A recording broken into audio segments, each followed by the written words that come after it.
wanted to ask you something. In English? In Portuguese. In Portuguese, ok. Ainda te lembras da estrutura da célula?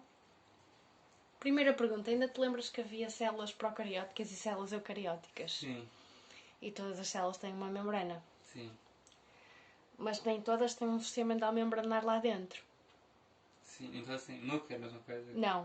Sim, também. É uma das diferenças entre procariótico e eucariótico. A procariótica não tem um núcleo delimitado por uma membrana. Mas na verdade faltam muito mais membranas do que uma célula eucariótica. Entendi. Pronto. Mas de uma forma geral, tanto uma como outra são delimitadas por membranas. E sabes qual é a estrutura das membranas? Quimicamente, são fosfolípidos. Diz-se que é uma bicamada, porque são duas camadas.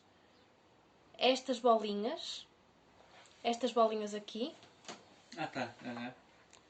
estas são polares, não têm medo da água.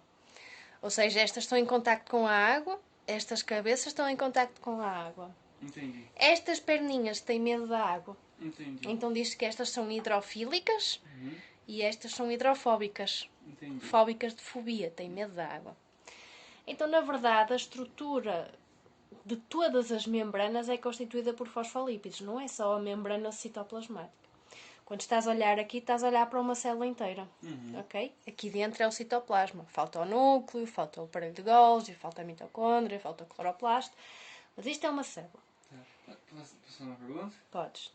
Tanto as eucarióticas quanto as proteínas é a mesma membrana? É igual a estrutura.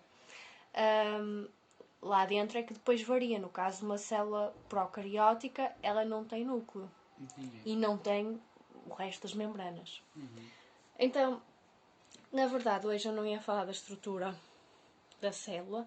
Ia falar de uma coisa muito particular que existe na membrana, que é a bomba de sódio e potássio.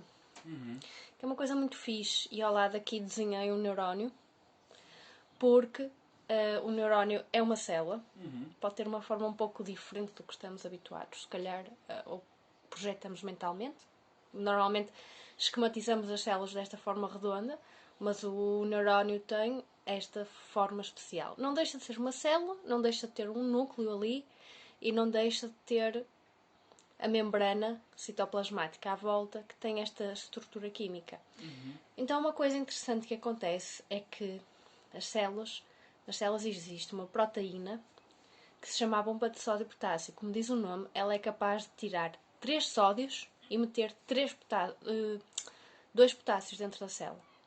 Como estamos a falar de cationhos, tanto o sódio como o potássio têm carga positiva, na verdade tu olhas para o que faz esta bomba de sódio e potássio do ponto de vista das cargas.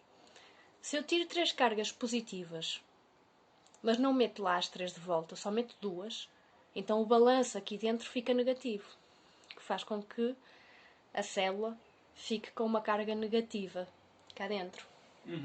Quando eu crio uma diferença de cargas, o que é que eu estou a criar? Uma diferença de cargas do interior para o exterior.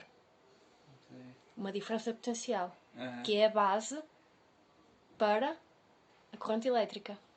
Para ter uma corrente elétrica, eu tenho que ter uma diferença potencial. Existe uma diferença potencial que é criada por este balanço de cargas. Tiro 3, meto 2. Aqui dentro fica negativo, lá fora fica positivo. Isto tem uma determinada voltagem, uma determinada diferença potencial. Mas é a base para a transmissão do impulso nervoso ao longo do neurónio.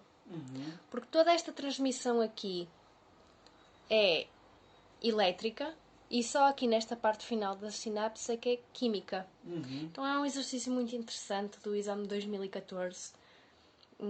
Foi uma prova especial em que aparece, isto é matéria do 10º ano, do final, a parte da transmissão do impulso nervoso é o último capítulo da matéria do 10º ano, e é interessante este exercício porque pede para fazer corresponder a cada nome da coluna A, melhor, a cada descrição da coluna A, o nome da coluna B. Entendi. Então, na verdade, a camada formada pelo enrolamento da célula de Schwann. Então é assim, à volta do neurónio tu tens como se fosse uma bainha. a enrolar a célula. São este desenho azul. Esta bainha chama-se a bainha de mielina.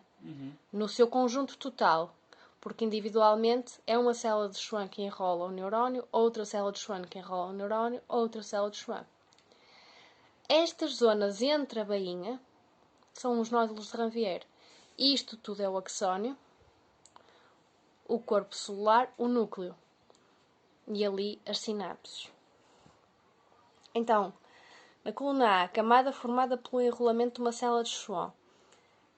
A resposta correta seria a 2, bainha de mielina.